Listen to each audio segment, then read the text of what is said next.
by William C. Kostopoulos. So just as a little recap, this book details the race riots that happened in York, Pennsylvania in 1969, and the murder charge that came up more than 40 years later, in the 2000s, against defendant Mayor Charlie Robinson and a couple of his co-defendants. And we're just going to talk about this read. Yeah, so this book is under 200 pages, at least as you can see it here, but it was fairly dense, and it did take me the whole month to read, I'm not going to lie. Yeah, I had to take some breaks, walk away. It was some heavy content, you know? Yeah, and some language, definitely want to give a trigger warning for that. So if you do end up picking this book up after this month of the book club, just know that it was a lot of the back end of the trial itself. We got that first and foremost, that background of what was happening, kind of placing you during that time in 1969, showing you, almost like walking you through what the riots looked like. And then it kind of brought you to what was present day, or the early 2000s when the trial was happening. References to the media, references to each person on trial, because it wasn't just Charlie Robertson. It was several people on trial for the actions that happened during this week-long riot situation. And then it also kind of went into some of the backstory of both Charlie Robertson and William Kostopoulos, of his family, and just kind of where being in this trial put him with his family, especially because he had older parents, he had some young kids at the time. So a lot is happening in this just shy of 200 pages. Yes. And we're just going to go through. We wanted to kind of start off with the media representation coming from the media, right? Yeah. Here at FOX43. Definitely interesting to see that, you know, we were doing a lot of the interviews. I jumped a little bit when I saw our own name in the pages. I was like, oh, okay. Like, obviously we weren't around at that point. So it's just a little bit surprising. Yeah, and there's definitely more coverage on our website now. So if you wanted to go check that out, you just have to search the 1969 race riots in York. Several stories on there, several stories about the people that are involved in this book. So you can go and check that out literally on our website now. And continuing coverage even over the past few years. We've had some coverage about, you know, memorials being put in for those lives lost, and, you know, the continuation of trying to get more placards out there for the lives lost. So definitely an interesting point of view there. But Kaylee wanted to kind of talk a little bit about just the perception of the media. It's in the chapter Jackals, I believe, that he really goes into it. So I just thought it was really interesting watching Kostopoulos's, like, how he portrayed the media, because one of his biggest complaints was that the media was very biased in their reporting on this. And I personally, the York County Libraries, they helped us introduce this book, and they put together a whole blog of, like, media coverage from the time and that sort of thing. And I thought it was really interesting because I actually went back and read some of the news articles from that time from, like, the York Daily Record and York Dispatch and just local papers here, you know, and I didn't find them biased personally. Like, that's a big part of journalism, is not being biased. So I thought it was really interesting that Kostopoulos was so concerned about bias and everything like that, but it was very factual coverage. And he did do a really, really good job of, like, painting a picture of York during this time period. But then peppered throughout was just all this negative stuff about the media and the people of York and that sort of thing. And I thought it was really interesting. Especially because I think the media is probably just trying to get the story out there. You know, they want both sides. They want to tell the story and basically almost do what they tried to do at the beginning of the book and put people in the shoes of those that were walking around during this time frame. Now, we did kind of notice that there was a slight bias just because William Kostopoulos was one of the defending attorneys. So that does add to it. And we saw that there was comment or question on the video asking about the difference between a TV series about this, or if there's any missing information or twisted information. I think that, you know, this is coming from one side. We have to put that out there. Like, it's not written from the prosecution and the defending side. It's strictly from the perception of William Kostopoulos. So that has to be said before we kind of go any further. in regards to that TV series, I haven't seen it, but I know we did do some research on the back end in terms of like articles written and things like that. So just the media there in itself. Yeah. I mean, our own coverage is very much looking at both sides, I would think. Yeah. In regards to that. So yeah, we sort of definitely interesting. Yeah.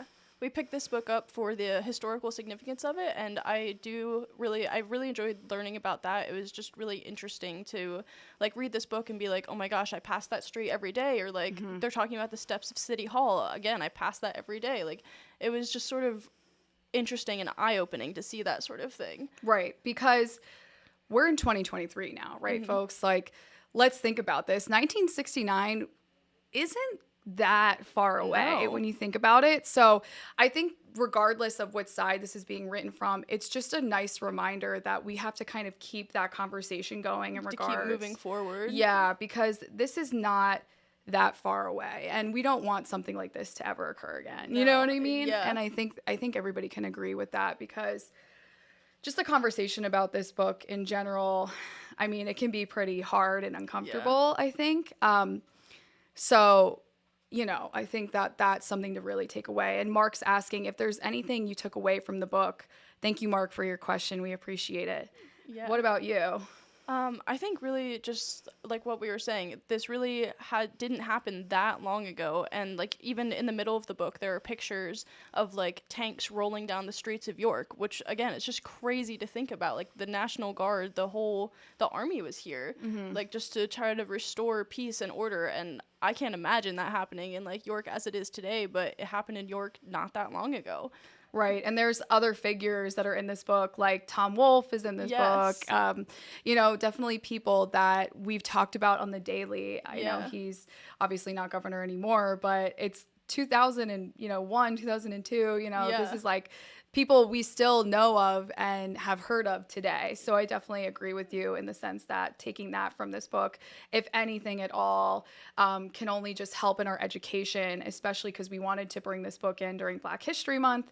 I think this can just help in our education going forward, and like always just trying to find ways to learn more about what happened back and looking back when it comes to, trying to find equality, not only in York, but also in America today. So I thought that was important. Yeah. Now, we did have some critiques in the writing. I'm no author myself, but there was a lot of repeating, you would have to say, right? Yeah. Very repetitive. Yeah. I'm sure it's a literary device, but it got a little bit old. He would say the same thing many, many times, which, again, I understand. It's the attorney. He was trying to drive his point home, but I don't know. As a reader, I mean, I think we understood it after the first one. So right, and I think that when you're trying to captivate an audience, you do want to make sure the facts are concise and clear.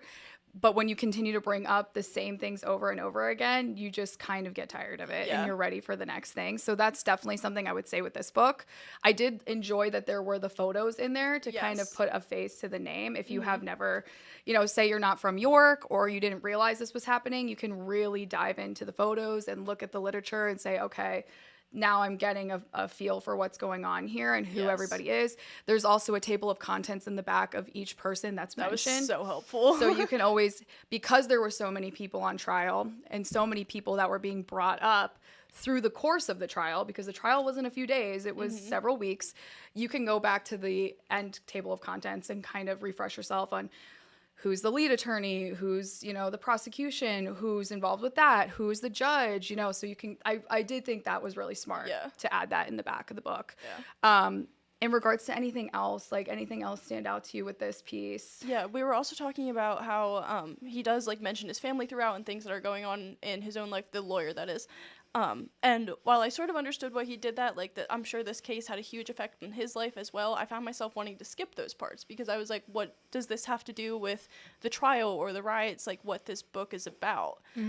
So that was a little bit frustrating, but I do understand, trying to break up the story. Like we were saying, it was very, very heavy material, so it was kind of a nice break from the material, but at the same time, I just wanted to finish it. I wanted to be done with the material because it was a little bit discomforting to read at points. So just to take a break from that and have to read a chapter about stuff that didn't really affect the proceedings of the trial. I was like, why is this in here? Maybe he was trying to humanize himself a little bit and also humanize Charlie Robertson by talking about like, okay, this is where he's at. He can't even go out to dinner anymore. And, you know, he can't see his family and he's missing all these hockey games. And I can understand where that, because of the nature of this book, they were saying a lot that the jury had a big job to do because there was a lot riding on this. And I agree. I mean, it was a, you know, in this time, this was a huge case. Yes.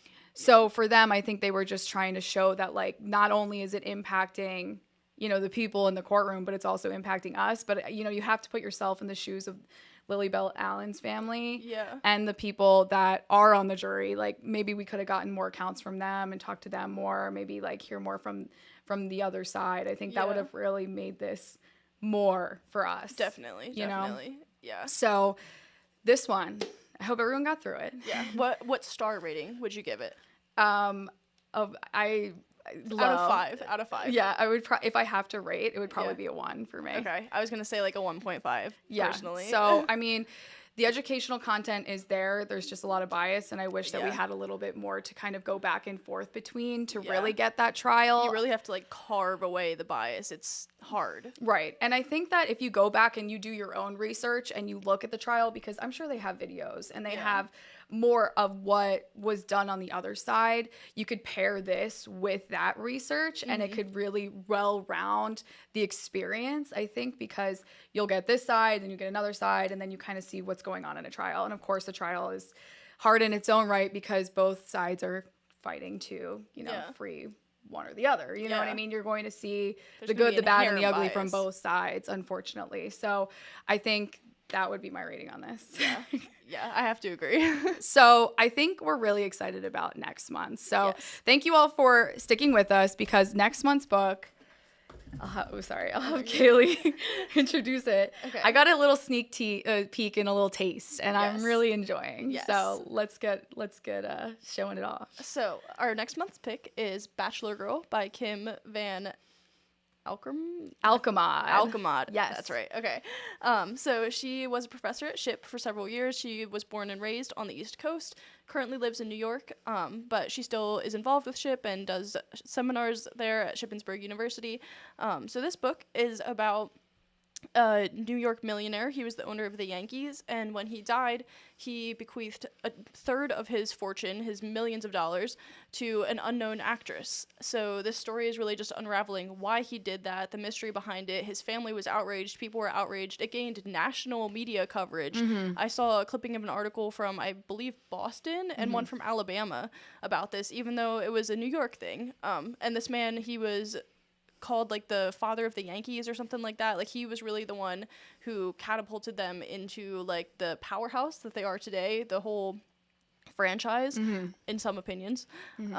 So I think this will be really interesting, sort of mystery, sort of novel, sort of just, there's romance. Like, it really has everything that you're looking for. Some scandal. Yes, like, we love a good scandal. Yeah, it's really I mean, when I started it, right, so I only read the beginning part where this is no spoiler because we just told you, where they read the will. And everybody's going wild. Like, the whole room is like, and I can't wait. Yeah, I feel like it really, so it really, you know, like, in comparison to what we just read, I think this is going to be a nice palate cleanser and give you something, especially if you're somebody that's just a really good reader. Like, this one is 400 and some pages, at least in this version. But I was like, this is going to be cake, I feel. You know? It's going to really suck you in, I feel like. Yeah, so I'm excited. I love the local angle. That's one of the big things here with our FOX43 book club is that we try to find local authors, local artists, anybody to kind of highlight that's from South Central Pennsylvania. So always keep us in mind. Send us any book ideas in regards to that.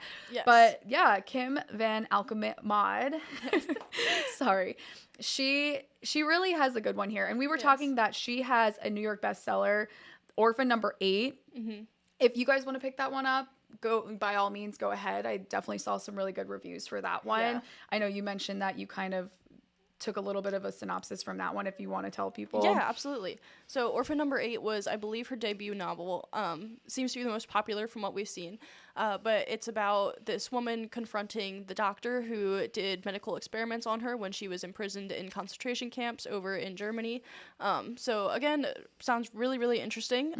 We decided to go with this for, again, more of a local angle. New York, it's a little bit closer to us. Right. But yeah, that also sounds very interesting. Yeah, so she's got a few other books in her repertoire that definitely hit the marks, at least when I was looking on Goodreads. And this one definitely has a nice rating. So I think this one's going to be a nice change of pace. I think it's going to have a little bit for everyone, which I think is nice. You know, I know we had a big focus to last month. I think this one is just kind of gearing it towards everybody, giving everybody a little something to give a go, try out, and see, you know, where they come in when we get towards the end of month 2 and we come back and talk a little bit about this one. Yeah. And if this book doesn't strike your fancy, you can go to FOX43.com. Our librarian who introduced this book, Maria, she had 2 other great picks. One was a trending book about a woman who goes to visit her brother in Paris and finds that he's missing. And it's about her trying to find him, find out what's going on. And the other one is a nonfiction book about food and how we might be eating ourselves into extinction. You'll have to find out. Yeah. And that one's nonfiction, right? Yes. So a little bit of everything, as we mentioned, for our spotlight picks of the month. Yeah. And this book you can find at your local libraries. I think we found it in York, Lebanon, Lancaster, Adams, Perry, and Dauphin County libraries. Or there's also a statewide library system that you can ask your librarian to request the book through, and you can read it that way. And they have it both physically and digitally and in large print even. So lots of options for Bachelor Girl here. Yes, and we're keeping track of what you guys are picking up. When Maria came in from the Dauphin County libraries, she said that a lot of people were picking up The Horse, right? Yes. So that's some great news. I hope everybody enjoyed reading that pick. Yeah, that's one that Mina introduced last month. Yeah, so we'll be keeping an eye out and we'll see how these picks do, how you guys, respond to these novels that we have set forth. I think the first one's called The Paris Apartment, I believe, the one that you mentioned. And then I'd have to look up the second one, as you mentioned. It's about the food and going into extinction. So I think great variety for everybody. And hey, like we said, if you have any novels and authors that you want to throw our way, you can always reach out to Kaylee if you want to throw your email in there so people can send you some stuff. Yeah, absolutely. You can just send it to news@fox43.com. We've gotten a couple already, and we always get so excited when we see them. We love suggestions. We love hearing from you guys, hearing from local authors. So any suggestions that you have, please send them our way. Absolutely. And then, hey, once you're reading this book, make sure you take down notes, and you can hop online with us again in April 25th. We'll April be discussing 25th. Bachelor Girl At 10 a.m. right here on Facebook Live. We also have a new little group that we're trying to get out there. So feel free to join our Fox 43 Book Club Facebook group. We'll be posting a lot of updates there, maybe some blogging. We're going to see because we're still very new, folks. So give us some time. Still trying to iron some things out. Yeah, we'd love to read along with you, keep the discussion going all month long. So that's hopefully what we'll be able to do in this group. And hopefully you'll be able to meet other book club people in the area, other bookworms, and you'll be able to connect with us through there as well if you have any questions, if you have any thoughts, and if you have any other suggestions. So, yay! Well, I'm so happy. Month 1 is done. Woo! Folks, we can't wait to see you for month 2. Yes. And can't wait to discuss. yes. Oh my gosh. Yes.